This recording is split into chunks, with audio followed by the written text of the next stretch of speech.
अच्छा, वीडियो को डिलीट करने की वजह क्या दी गई पता है? National security.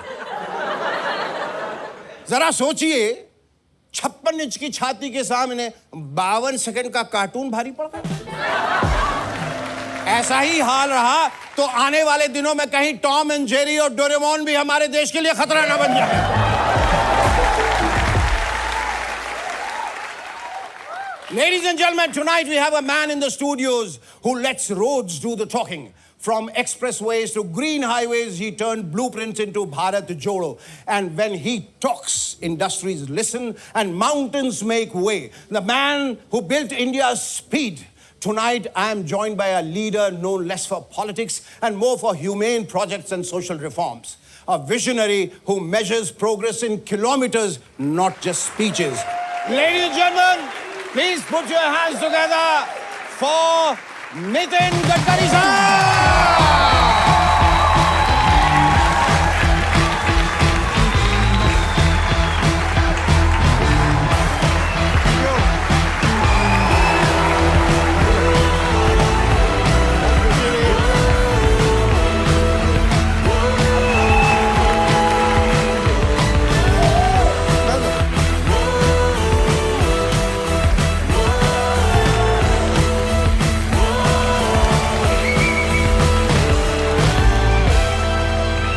प्रणाम सर। और ये हमारा अहोभाग्य है जो आप यहाँ तशरीफ फरमा हैं।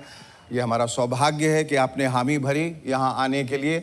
ये हमारा सौभाग्य है कि हम ये शो, इसका आगाज जो है वो आपके साथ कर रहे हैं। इससे बेहतर शुरुआत मैं कल्पना भी नहीं कर सकता, सोच भी नहीं सकता। वाह, न सिर्फ दिल को दिल से जोड़ते हैं बल्कि इंसान को इंसान से जोड़ते हैं, समाज को समाज से जोड़ते हैं, समाज को देश से जोड़ते हैं।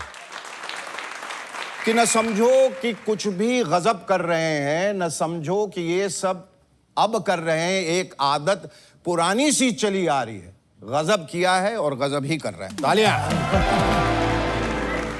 और जो रास्ता हमें आसान लगा, हम वो रास्ता छोड़ आए। जब फूलों की चाह में निकले, हम सोना चांदी छोड़ आए। दीवाने हैं, दीवानों के अपने तौर तरीके हैं। शर्त लगाई, जीत गए और शर्त का जीता छोड़ा। Thank you. आपने मेरे बारे में इतना अच्छा कहा, उतना बड़ा मैं नहीं हूँ। जी जी। मैं तो चला जिधर चले रास्ता, मुझे क्या पता कहाँ मेरी मंजिल। यही मेरी कहानी है। पता कि मंजिल जाके तो सफर खत्म हो जाता है। एक इंसान एक ऐसे सफर में निकला है जिसकी कोई मंजिल नहीं है और होनी भी नहीं चाहिए, क्योंकि आपकी बुलंदियां तो आसमान तक है और अचीवमेंट्स भी वहां तक हैं, तो कहाँ रुकें। और मैं चाह रहा हूं कि मैं पढ़ूं इससे पहले कि शायद आप कहना ना चाहें, और पढ़ते पढ़ते मेरी आंखों में चश्मा लग गया कि ये तमाम पोर्टफोलियो जो इन्होंने होल्ड किए हैं, ये अपने आप में एक रिकॉर्ड है। पिछले 13-14 साल से he is the road transport minister. और जो सपना शेर शाह सूरी ने देखा था कभी कि मैं पूरे हिंदुस्तान को एक शहर से दूसरे शहर में जोड़ दूंगा, ग्रैंड ट्रंक जीटी रोड बनाया, शेर शाह वहीं रह गया, सूरी ये बन गए और धुरी भी ये बन गए। और तमाम फ्लाईओवर जहां वहां जो आपकी सहूलियत है, आवागमन है, आवन जावन है। जब आप खामोशी से सो जाते हैं अपने गाड़ी के पीछे, उस खामोशी के, उस इत्मीनान, उस सुकून के पीछे ये शख्सियत है। स्मार्ट विलेज, इसकी कल्पना आपने कैसे की? मतलब स्मार्ट सिटी तक तो हमने सुना था, स्मार्ट विलेज क्या है उसके बारे में हमें बताएं। स्मार्ट विलेज की योजना मंजूर हो गई और उसका काम भी शुरू हुआ, पहला घर बना भी है जी। उसमें ऐसा है कि आप ताजुब करोगे कि जो मुंबई में जो फ्लैट 500 स्क्वायर फीट का मिलता है जी, उसकी कीमत करोड़ों में होती है। हाँ। और हम केवल 550 स्क्वायर फीट का घर 5 लाख रुपए में दे रहे हैं। 5 लाख रुपए में जितने लोगों को चाहिए आप करोड़ों जमा कर रहे थे, इसकी कोई जरूरत नहीं है। उसके कंडीशन एक ही है। अच्छा, एक कंडीशन, जिसका खुद का मकान नहीं और प्लॉट नहीं, उसे गरीब आदमी को मिलता है। गरीब आदमी, ऐसा नहीं कि अपने 2-4 मकान रखे हुए फिर लेने आ गए।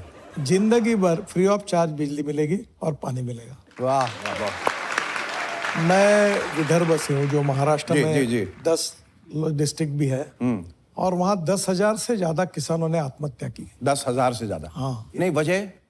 क्योंकि फार्मर्स में कर्जे के बोझे के कारण खेती, अच्छा। पानी नहीं, काफी समस्या थी। सरकार ने इस पे ध्यान नहीं दिया? सरकार ने भी ध्यान दिया पर भी बहुत दिक्कतें थी। जी। तो मैंने ये तय किया कि मैं अपने लाइफ में उनके लिए काम करूंगा। अच्छा। तो एक बात पानी की समस्या थी। मैं जब महाराष्ट्र के असेंबली में था, लीडर ऑफ अपोजिशन था, मंत्री था, तब से ये प्रश्न बहुत पुराने चल रहा था। जी। तो एक छोटा सा कंसेप्ट पर हमने काम किया।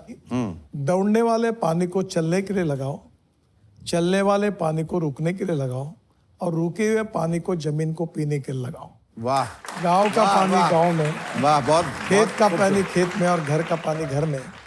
मैंने 1000 अमृत सरोवर बनाए। पंजाबराव कृषि विद्यापीठ अकोला है, वहाँ 36 तालाब बनाए फुकट में। ऐसे आने अजिंठा और जो बुल्डाना पैटर्न करके प्रसिद्ध है, बुल्डाना से अजिंठा रोड था, 17,000 धनगर कम्युनिटी के लोग माइग्रेट करते थे। अब पूरा पानी आ गया, तो इससे वाटर स्टोरेज कैपेसिटी बढ़ी। तो ये मैं अभी एग्रीकल्चर में अभी मैंने मेरा लाइफ पूरा दे दिया है। अभी एआई इन एग्रीकल्चर आ गया हमारे। ये जरा मैं समझाइए, बड़ा इंटरेस्टिंग है एआई इन ये एग्रीकल्चर। ऐसा है कि मेरे खेत में अगर अभी संतरे का बगीचा है, गन्ना है, तो एक वेदर स्टेशन लगता है जी, और एक मॉइस्चर गिरने का, ऐसे 2 स्टेशन लगते हैं। करेक्ट। मेरा जो वेदर स्टेशन है वो सैटेलाइट से जुड़ता है, और माइक्रोसॉफ्ट और गूगल मेरे खेत के फोटो निकाल कर मुझे बताती है कि अब क्रॉप को पानी चाहिए, या कौन से फर्टिलाइजर की कमी है, कौन सा इनसे ये आने वाले 8 दिन के बाद कौन सा डिसीज आने वाला है। तो इसके कारण एक्सपेंडिचर 50% कम होता है पर एकड़, और इनकम 50% बढ़ जाता है। तो अब धीरे धीरे हमको गाँवों को समृद्ध बनाना है। मैं बहुत नसीबवान हूँ कि मुझे महाराष्ट्र की जितनी एग्रीकल्चर यूनिवर्सिटी है, सब ने मुझे डिलीट दिया है। बहुत एक बात का खुलासा कर देता हूँ, मुझे डिलीट जरूर मिले, मैं डॉक्टर लगातार पर इतना विद्वान नहीं हूँ। मैं 75 में HSC में था जी। मेरी सब बहनों की, माता जी पिता की सब इच्छा थी कि मैं इंजीनियर बनूं। हाँ। तो मैं इमरजेंसी के खिलाफ लग गया काम में। अच्छा। तो उस समय सब माहौल ही खराब था, जेल में गए थे सब लोग।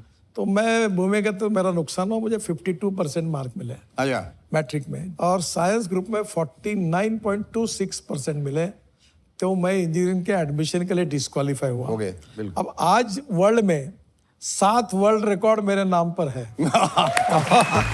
ये road, tunnel, bridges, highways, express highways, इसके रिकॉर्ड है। और मैं आज बहुत खुश हूँ कि 2004 में मैं पेट्रोल डीजल के खिलाफ बात करता था, और मैं कहता था कि अल्टरनेटिव फ्यूल, बायो फ्यूल, हमारा किसान केवल अन्नदाता नहीं, ऊर्जा दाता, ईंधन दाता, बिटुमिन दाता, हवाई ईंधन दाता और हाइड्रोजन दाता बनेगा। सब हो गया।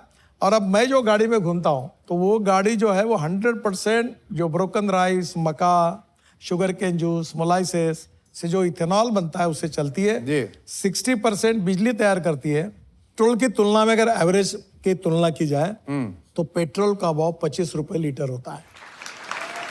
अभी बजाज, टीवीएस, हीरो होंडा, मैं ट्रांसपोर्ट मंत्री, मेरे अंडर ही है सब डिपार्टमेंट, अब सबने इथेनॉल पर चलने वाली मोटरसाइकिल शुरू की है। जब देश में पहले इलेक्ट्रिक कार मैंने जब लॉन्च की, तो पत्रकारों ने मुझे प्रश्न पूछा था कि आप ये कार रास्ते में बंद पड़ेगी तो धक्का मारने की पाओगे। अब देखिए, मेरे पास इलेक्ट्रिक गाड़ी, मैं पूना तक जाने से डरता हूँ क्योंकि वहाँ चार्जिंग स्टेशन नहीं है। अब मैं वापस कैसे आऊँ? आप देखो, आप चिंता मत करिए, अभी गाड़ी के साथ चार्जर आता है। और अब गाड़ी जो नई आई है बड़े बड़े ब्रांड की, वो 650 किलोमीटर तक है। मुझे तो ऐसा लग रहा है जिस स्पीड से आप जा रहे हैं, जब उड़ने वाली गाड़ी का आविष्कार होगा, शायद हो गया, वो भी आप ही लॉन्च करें।